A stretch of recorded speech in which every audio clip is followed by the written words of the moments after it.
اللي كيظن بأن كرة هي مجرد لعبة فقط فهو غلط. والتنظيم ديال التظاهرات بحال كوب دافريك لا كوب دو موند وغيرها بحال واحد البيزنس، واحد لو بروجي ولا واحد لانفستيسمون اللي يقدر يطلع دول كيف ما يقدر يهبطها. هاد لا فيديو كنت باغي نديرها جوست من بعد الماتش ديال لا فينال ديال لا كوب دافريك اللي كان ما بين المغرب والسنغال، واختاريت انني نخلي اون سيمين بالضبط دابا باش الناس يديجيريو لا ديفيت ونخليهم يناقشوا الامور التقنيه بيان سور المتعلقه بكره. ودابا جا الوقت باش نشوفوا فريمون واش كانت لا كوب دافريك خساره بالنسبه للمغرب ولا ربحنا منه شي حاجه. انا المهاجر المستثمر وجيت في هاد لا فيديو باش نهضروا على شنو ربح المغرب من لا كوب دافريك ايكونوميكمون، وغنشوفوا هاد الشيء بلي ستاتيستيك. واش حنا فريمون محتاجين نحتضنوا دي كومبيتيسيون من هاد لو نيفو، سورتو فاش كنشوفوا الاحداث اللي وقعات في لا فينال. شنو ممكن نستافدوا حنا كمهاجرين كسوا كنا كنانفيستيو في المغرب ولا كنفكروا نمشيو ليه، ولا ميم ما نكونوش كنفكروا انفيستيو في المغرب ولكن خاصنا نفهموا التظاهرات الرياضيه كيفاش كتاثر على الاقتصاد ديال الدول. وغادي نشوفوا حتى بالنسبه للمهاجرين في كندا او اليو اس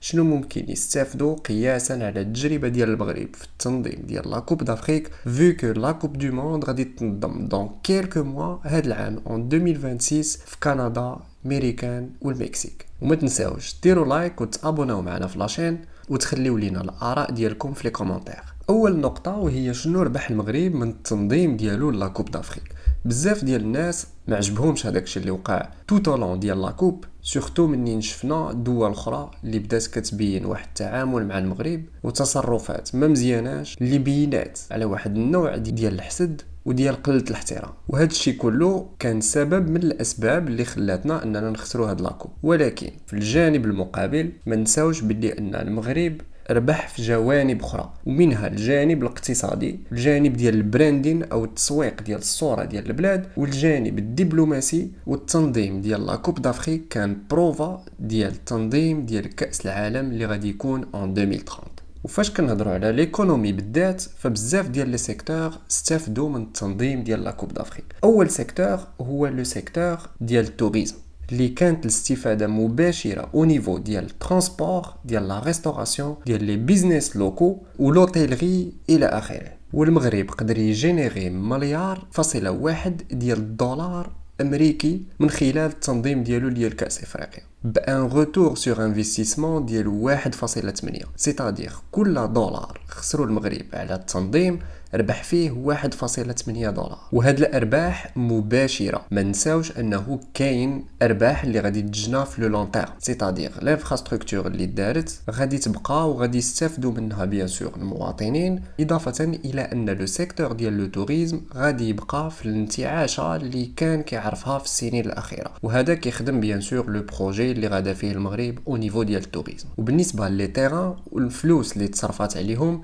ما نساوش بلي ان الاغلب ديالهم دار ليهم ابجريد، يعني ما تعاودوش تبناو من جديد. دونك التكاليف ديالهم ما غيكونوش بالحجم ديال التكاليف ديال الدوله اللي غتبني من جديد دي ستاد وغادي توجدهم للتظاهره بحال كوب دافريك. وما نساوش بان هاد لانفراستركتور elle va servir aussi pour les prochains événements sportifs اللي يقدروا يكونوا في المغرب بحال لا كوب دو موند دي كلوب en 2029 ولا كوب دو موند اللي غتكون en 2030. وهنا كيجي السؤال ديال بزاف ديال الناس اللي هو كيبقى سؤال ليجيتيم، وهو واش حنا فريمون محتاجين نحتضنوا دي كومبيتيسيون من هذا النيفو؟ واش فريمون البلاد كتستافد منها؟ والجواب هو وي. وهذا الشيء على حساب لي ستاتيستيك بيان سور والدول اللي سبقاتنا في احتضان تظاهرات كبيره. التنظيم ديال لا كوب دافريك لا كوب دو موند كيعطي المغرب سوفت باور. هاد السوفت باور كيتحتاج بزاف باش يصيفط دي ميساج ودي سينيو لي زانفستيسور ولي بارتنير اللي يقدروا يكونوا في لافريك ولا في الدول الاخرى في العالم. غير هو ما خصناش ننساو بان التنظيم ديال تظاهرات من هذا النوع كيف ما قلت في الاول يقدر يطلع دول كيف ما يقدر يهبطها. كنا شفنا تجارب بحال ديال البرازيل والافريك دو سود اللي ما كانتش ناجحه 100%، وهاد الدول ما استفداتش من بعد الاستضافه ديالها ديال لي كوب دو موند. والنجاح بيان سور كنتمناو انه يكون اقتصادي ولكن ما ننساوش باللي كاين مجالات اخرى اللي كتحتاج حتى هي انها تستافد من هاد لي زيفينمون، وانتم كتعرفوهم بيان سور: التعليم، الصحه ودي سيكتور اخرين ماشي غير التوريزم. بالنسبه للمهاجرين اللي في كندا او اليو اس اللي كيفكروا انهم ينفيستيو في المغرب، خاصهم ضروري يتبعوا لامباكت ديال هاد لي زيفينمون ويشوفوا لي سيكتور اللي غادي يتاثروا وغادي يستافدوا من هاد التنظيمات. وبالنسبه للناس اللي كتانفيستي في كندا وفي اليو اس، هادشي اللي واقع في المغرب نقدروا نقيسوا عليه باش نشوفوا شنو ممكن يوقع هاد العام في لو مارشي ديال كندا وديال اليو اس، سورتو كاينه لا كوب دو موند. ومن المنتظر ان هاد لا كوب دو موند غادي تكون حتى هي ناجحه. اول حاجه الا شفنا لا كوب دافريك، فالعدد ديال الناس اللي دخلوا للاستاد وصل ل 1.3 ديال المليون، وعدد المشاركين في لا كوب دافريك كيوصل ل 24 فريق، في حين ان لا كوب دو موند وهاد المره اي بوغ لا بروميير فوا غادي يوصل العدد ديال الفرق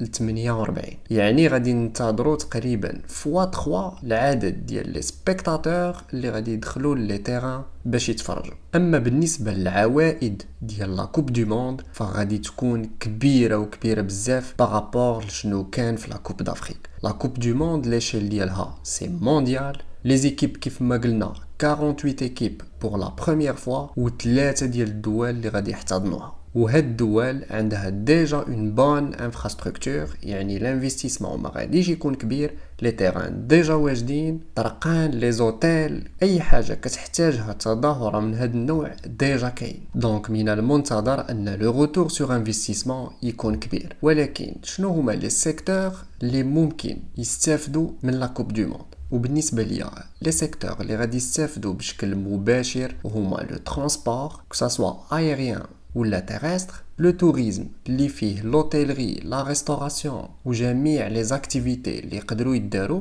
وثالث حاجه وهو لو سيكتور ديال الريتيل ولا كونسوماسيون ديسكريسيونير، يعني لي ديبونس نون اسونسييل. نتوما كتعرفوا الناس اللي كيديبلاساو بوغ لي زيفينمون سبورتيف كيكونوا لي زيموسيون بزاف، دونك اوتوماتيكمون لا كونسوماسيون ديسكريسيونير كتطلع. ولا بغيتوني نهضر في اون فيديو على لي زاكسيون اللي ممكن يستافدوا من التنظيم ديال لا كوب دو موند في لو مارشي كنديان اي امريكان، خليوها ليا في لي كومونتير، وما تنساوش تخليو حتى الاراء ديالكم كيفاش شفتوا لا كوب دافريك، واش استفدنا منها في المغرب ولا لا، شنو هما القطاعات اللي استفدوا، واش كتشوفوا باللي المغرب دابا الاستثمار فيه فكرة مزيانة، خصوصا وأن التنظيم ديال لا كوب دافريك 2025 كان فقط البداية، باقية مازال كاين لا كوب دو موند 2030 والاحتمال ديال اون اوتر كوب دافريك اي لا كوب دو موند دي كلوب حتى هي en 2029. كان معكم المهاجر المستثمر، السلام عليكم.